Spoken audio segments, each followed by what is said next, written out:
एक प्रसिद्ध राजा था जिसका नाम रामधन था।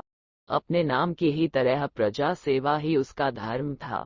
उनकी प्रजा भी उन्हें राजा राम की तरह ही पूजती थी। राजा रामधन सभी की निष्काम भाव से सहायता करते थे, फिर चाहे वो उनके राज्य की प्रजा हो या अन्य किसी राज्य की। उनकी ख्याति सर्वत्र थी। उनके दानी स्वभाव और व्यवहार के गुणगान उसके शत्रु राजा तक करते थे।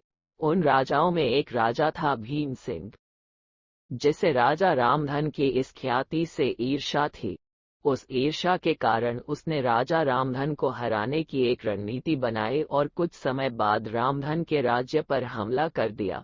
भीम सिंह ने छल से युद्ध जीत लिया और रामधन को जंगल में जाना पड़ा। इतना होने पर भी रामधन की लोकप्रियता में कोई कमी नहीं थी।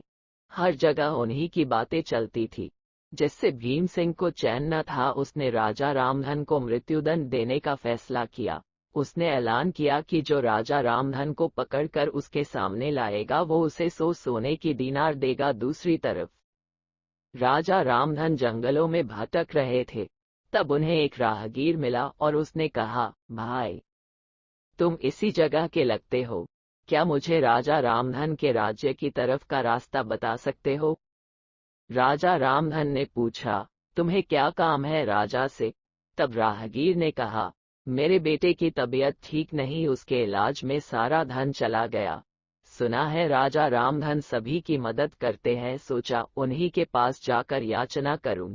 ये सुनकर राजा रामधन राहगीर को अपने साथ लेकर भीम सिंह के पास पहुंचे। उन्हें देख दरबार में सभी अचंभित थे।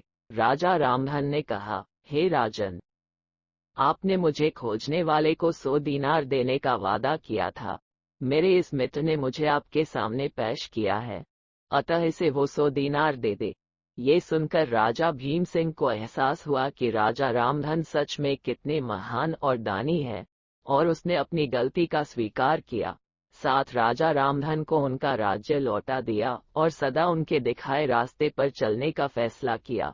दोस्तों, इसी को कहते हैं, कर भला तो हो भला।